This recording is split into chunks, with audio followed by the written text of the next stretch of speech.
აქ არ იგრძნობოდა რომ ვინ მართლმადიდებელი იყო და ვინ მუსლიმი იყო.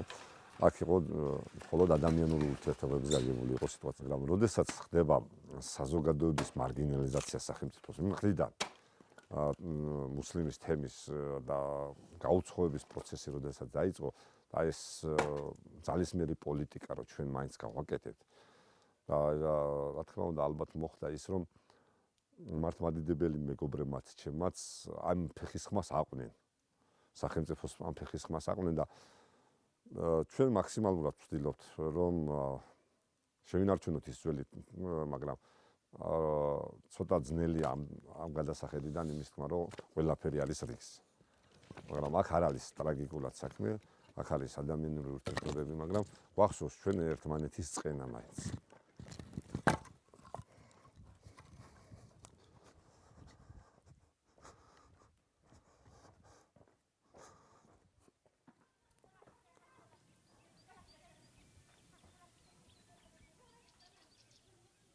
როდესაც მე ვიყავი ერთ დღეს ქალაქში ახალციხეში მე მეგობარი მირეკავს რომ ამოვიდნენ მუშები და ხდება ისტორიული მეჩეთის დემონტაჟი.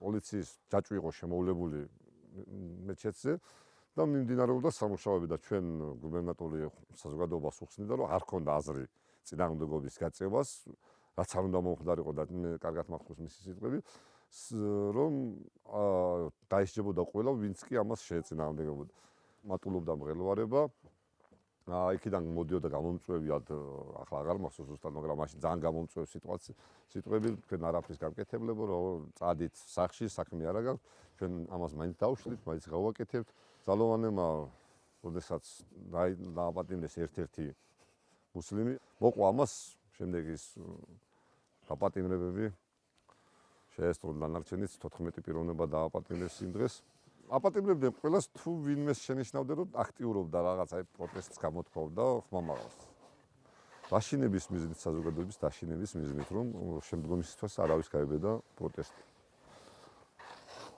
აი როდესაც დაიწყო სიტუაცია ჩამოვიდა ზაზავა შაყმაძე და შეხვდა და შევთანხმდით რომ ასეთ მდგომარეობაში არ შეიძლებოდა რომ ყოფილიყო ეს სიტუაცია ამისათვის გამოსავალი შემოგთავაზა რომ მე მჭირდება სამი პიროვნება მუსლიმი სამი ქრისტიანი მოსახლეობიდან და ჩვენ შევძლებთ ამის გადაწყვეტას სადაც დავდებით და ჩვენც რა თქმა უნდა ავთანხმდით შევარჩიეთ ეს სამი პიროვნება მაგრამ ეს სამი პიროვნება აღარ წაუყვანიათ ჩვენ ვითხოვდით მის წარმომავლობის მხოლოდ წარმომავლობის დადგენას რომ შემდგომ აღარ ყოფილიყო манипуляცია არა ჩვენ ცალსაღად არ ვითხოვდით რომ ეს იყოს მეჩეთი სტატუსი აი დღესაც ეს არის თუ მის ისტორიული წარმომავლობა დაედგინა კომპეტენტური სიტყვა ეთქვა სახელმწიფოს სპეციალისტების ერთად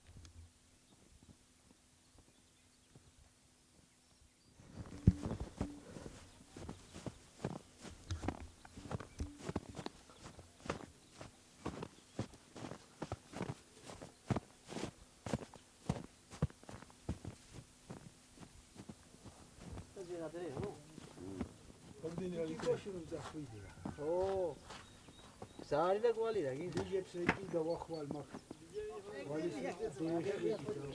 Şurada yardımcı yapmak amadım. Sorum ayısı.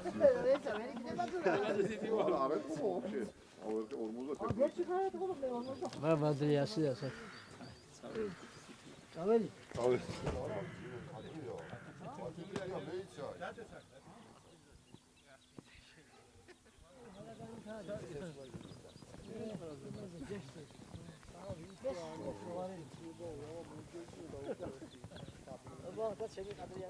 Nereye gidiyor?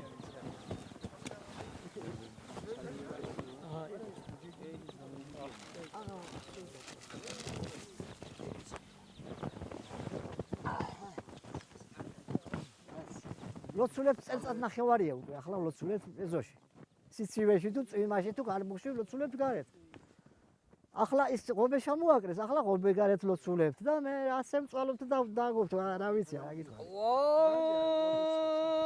Allahu ekber Allahu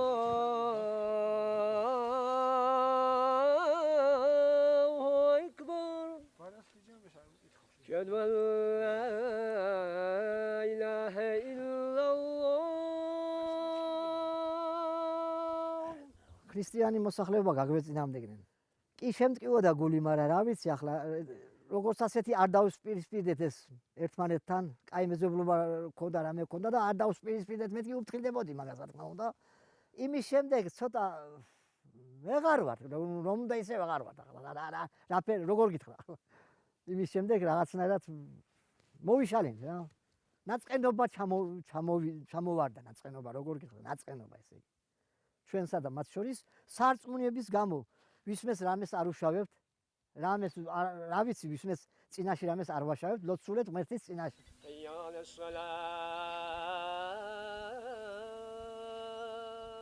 ესე იგი ეხამუშებიან რაღაცნაირად ჩვენი ლოცვა მაგ არ ვიცი, ვერ წარმომიდგენია.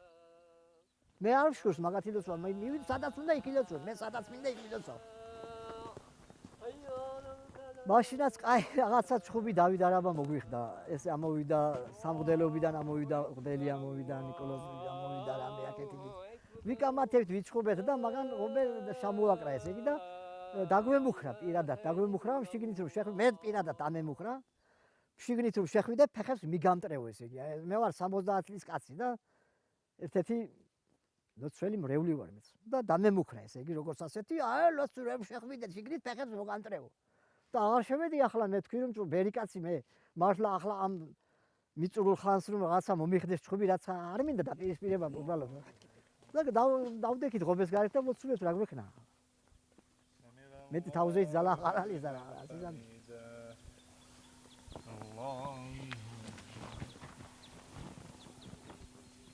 Alhamdulillahi rabbil alamin.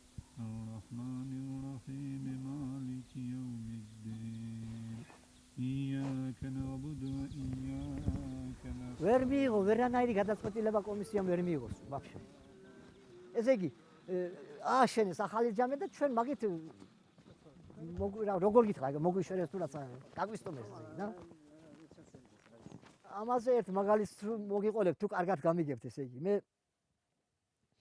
10 წლისა ვიყავი რომ დედა მომიკდა და მამაც შემა მოიყვანა დედინაცვალი მაგრამ იმ ჩემ დედის ადგილი არ დაიკავა იმან ესე იგი 5 რომ მეეყვანა ხო არ დაიკავებდა ჩემ დედის ადგილს არ დაიკავებდა ისინი ისევე და ეს ახლა 5 რომ აგვიშენონ ამის ადგილს მე მგონი არ დაიკავებს ჩვენი ვთხოვთ ამას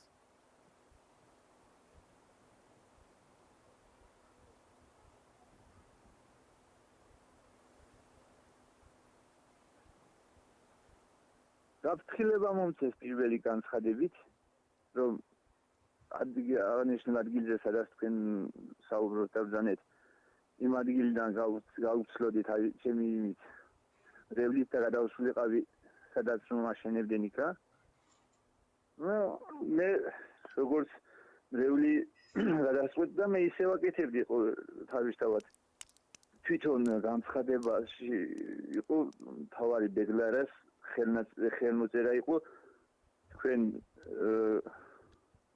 როგორც წინამძღოლს გაფრთხილებთ რომ მაგ სადაც ლოცულობთ დატოვო და გადახვიდე იქით. მეორე იყო პირდაპირ ბრძანება იყო მოვიდა პოსტით რომ თქვენ განთავისუფლებული ხართ ანუ დაუმორჩილებლობის გამო რა ასეთი სათაურით იყო და მე უბრალოდ ჩემ პროფესიას ჩემ საქმეს ვაგრძელებ თუ სახელმწიფოდან და სამმართველოდან ხელფასი არ მექნება ეგ ძალიან დიდი პრობლემა არცაა ეს თავარია საქმე დააკეთო ერთის გულისთვის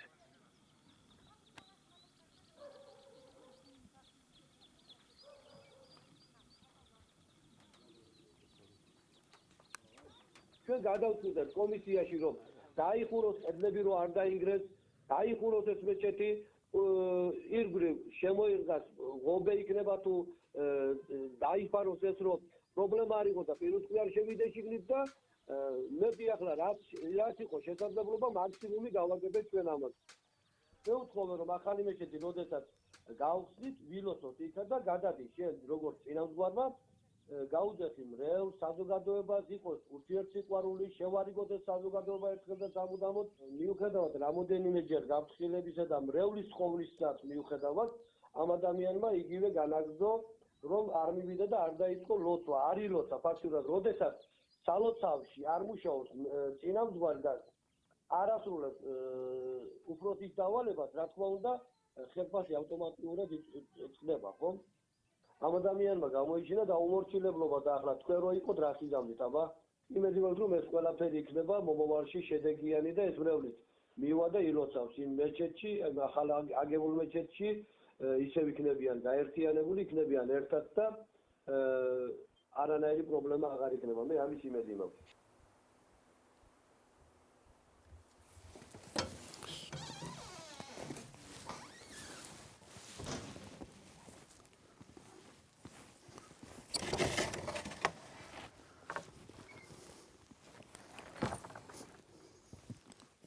ხელისუფლებამ თავრობა მიიღო გადაწყვეტილება, რომ ჩვენთვისაც აეშენებინა სალოცავი. ჩვენი თემის აზრების ორად გაყოფას ამას აქვს ერთი პატარა მიზეზი. ისევ და ისევ იმ ძველი სადაო შენობა ნაგებობის სტატუსი და წარმომავლობის დადგენა. თორემ დანარჩენი ეს ჩემი პირადი მოსაზრებაა, რომ სხვა დანარჩენი უთანხმოება მომგონი ჩვენ შორისაც არ უნდა იყოს. ჩვენ ყველა იქ ვცდილობდით, მაგრამ როცა შენებლობა დასრულდა და სახურავი დაიხურა, გარეს ლოცვას ჩავთვალეთ, რომ აქ ლოცვა ჯობია და მართლაც ფაქტიურადაც ასეა, რომ აქ უფრო მისაღებია ლოცვა ყველანაირად საერთოდ. მადლობელი ვართ ყველასი ამ შენობის გაკეთებაზე, მაგრამ არ აქნას ღმერთმა, რომ იმ შენობას რაღაცა დაემუქროს, რაღაცა ან დემონტაჟი, ან რაღაცა წაბილწვა, ან რაღაცა მსგავსი რაღაცა მე ჩემი სიცოცხლით დავდგები იქ უკანასკნელ სიცოცხლეთამდე დავიცავ იმ შენობას.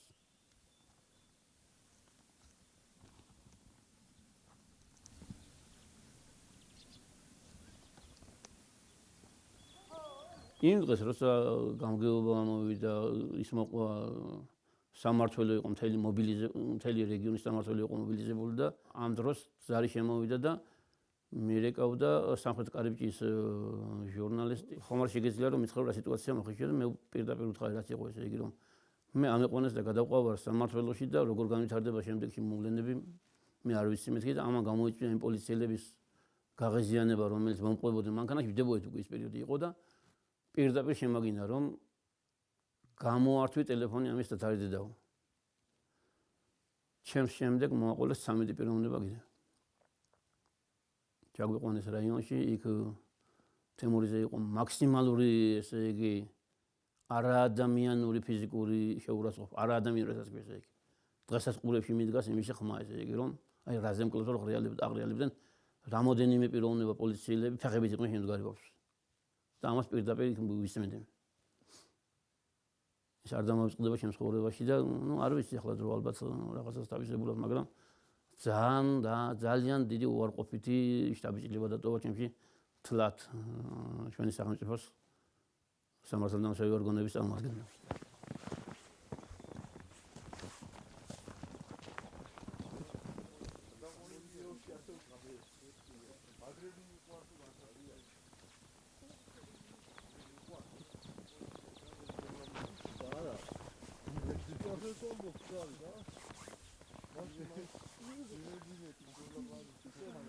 ესაო ძველი არანაირად არ იქნებაო და ახალი მეჩეთი უნდა ღიროთ.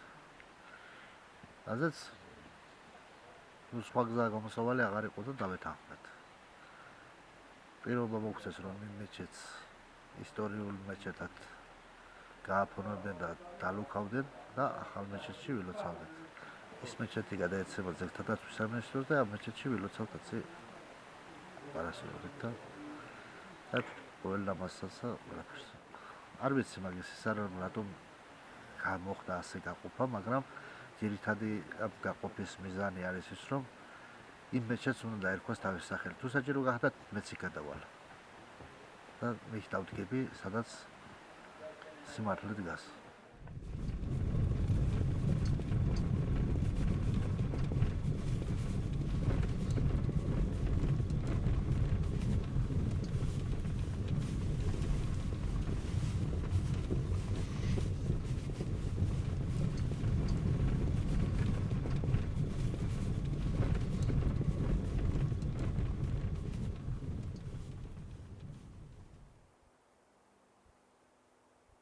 2017 წელს, როდესაც ბათუმის 27 სკოლიდან გადმოვედი მეორე სემესტრი, მითხრა დირექტორმა ესეთი რაღაც, რომ შენ თავსაფრით არ უნდა იყოს სკოლაში, რადგან ეს იყო ჩვენი კანონები, მის მიერ შედგენილი კანონები, ან ყველას ერთად უნდა დაგვეხურა თავი, ან არცეც არა.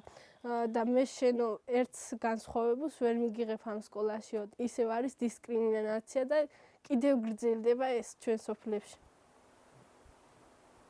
სკოლა დავამთავრე, რა თქმა უნდა, მოხის სკოლაში აღარ მიმწვდომება, არ ვიცი რა მდგომარეობაა ეხლა, მაგრამ მე რო გავიხსენებ, იქ იყო ცუდი პროცესი მასწავლებლიდან, ცუდი დამოკიდებულება, უხეში სიტყვები და ასე შემდეგ.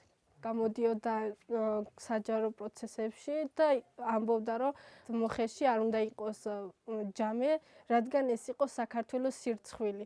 და ასეთი პედაგოგი, რომ ამ სიტყვებს სიტყვის, საუბარი ზედმეტია, ჩემი აზრით ასეა.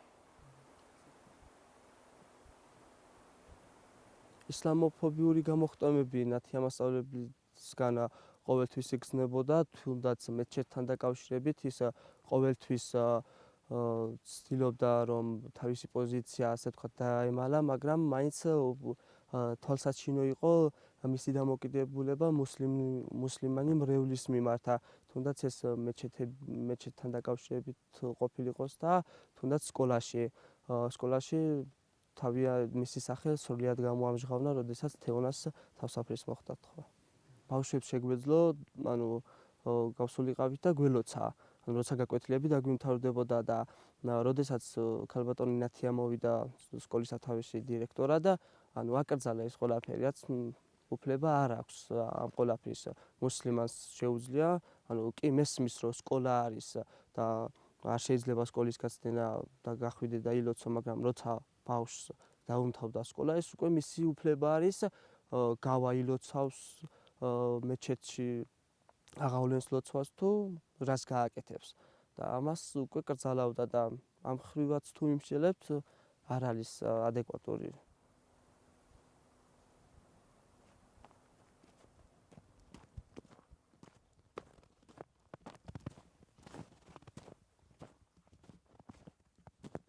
სკოლა რაოდენს სამწუხაროც არ უნდა იყოს, ეს არის საჯარო დაწესებულება, რომელიც ამ რელიგიური ამბებისაგან შორს უნდა ყოფილიყო. პირდაპირ არის ჩართული ამ პროცესში, რომელიც აჩვენა იგივე ჰიჯაბის საქმე. დირექტორი წესით ამ ჰიჯაბის საქმეს არ უნდა გაეღიზიანებინა და მას არ უნდა მოეხდინა მსგავსი რეაგირება, რაც მოახდინა. უშუალოდ ამ პროცესების მონაწილე ვიყავი, რა თქმა უნდა, იმიტომ რომ იმ სკოლაში ვმუშაობდი, რაც გავიგონე, რაც დავინახე, ყველაფერი ვილაპარაკე აუდიტთან. შემდეგ 3 თვის შემდეგ გამომიცხადა, რომ საქმის წარმოებელი აღარ ვიყავი მე. გამომიშვა მე როგორც არაკომპეტენტური პირი ამ თანამდებობიდან და ჰყავს ასევე არაკომპეტენტური პირი. ის, ვინც ჩემს ადგილზე მოვიდა, არის აგრონომი. მე დიპლომში მასწავლებელი მაინც მეწერა ისტორიის. სკოლიდან მინდოდა ამისი გაკეთება, რომ თანასწორი და ტოლერანტი საზოგადოების სახსდაში მინდოდა ჩემი ერთი აგურის დადება. ერთადერთი რაც ამ ქალბატონს ვთხოვდი, ეს იყო ზუსტად. მინიმალური თუ შეიძლებოდა რამე რომ მოეცა ჩემთვის, იმ მინიმალურს ვითხოვდი, ამ სკოლიდან არ მინდოდა გამოსვლა. ეს იყო მიზეზი და ამან მომცა ის იმ მიმართვის უფლება სწორედ რომ მიწერეთ განათლების სამინისტროს იქნებ როგორმე 5 თვე გამაჩერონ თანამდებობაზე. რა თქმა უნდა არ მისწერდა, იმიტომ არ მისწერდა რომ მე მუსლიმი ვარ.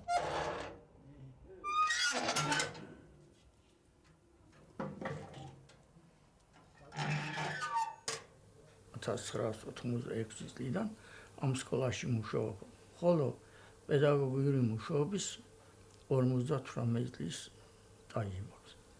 ჩემი ცხოვრება მუდამ ვლოცულობდი და ვლოცულობ. იქ სიცივეში ხალხი სადაც ვლოცულობდნენ, იქ საერთოდ საშემეძლო ლოცვა და სხვა მეჩეთებში ჭელაში დავდიოდი. ერთხელ ვერ ჩავედი და იქ დავდექი და ვილოცე, სადაც ჩემი ხალხი ლოცულობდნენ, იქ გარეთ ვილოცე. დირექტორმა რომ მოვედი სკოლაში, დირექტორმა მითხრა, შენ მე არ გიშლიდი ლოცვასაო და შენ მე არინამუსე და ამ ხალხთან დადექით აილოცე. დადიოდი ლოცულობდი მეჩეთში, ახლა იმის გამო მე საყვედური გამოგიცხადე შენ, ჩამოგართვი საათებიო. მომართვა იყო ძალიან, მომართვა იყო მე ჩამოგართვი ისა მეჩეთში წადი და იარე სადაც გინდა მომართვა იყო. შეუფერებელი დირექტორისთვის. შეუფერებელი იყო. თორე მე საათები ცოტა კიდევ რომ ცოტა ჩამომართვას არაფერი. ძალიანაც რომ ჩამომართვას კიდევ იმასაც მოვიწყე, მაგრამ მომართვა, დირექტორი მომართვა არის ძალიან ცუდი. დირექტორი უხეშია, ძალიან უხეში. და მე ვიშლები ნევრებზე შეიძლება დავტოვო. ყველასთან დავტოვო და წამოვიდე სკოლით. თავარი საქმე დირექტორის არის შევიწროება მუსლიმანი ქართველებისა.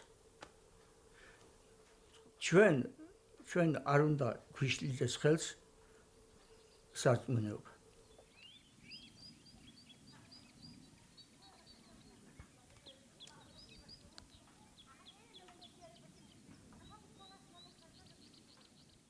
არანაირი დისკრიმინაცია არ არსებობს. მსგავსი რამ არ ყოფილა თვითონ ონისევანაძეს კითხეთ და სხვა სურვილი არ მაქვს რომ ინტერვიუ მივცე და ნახვამდი.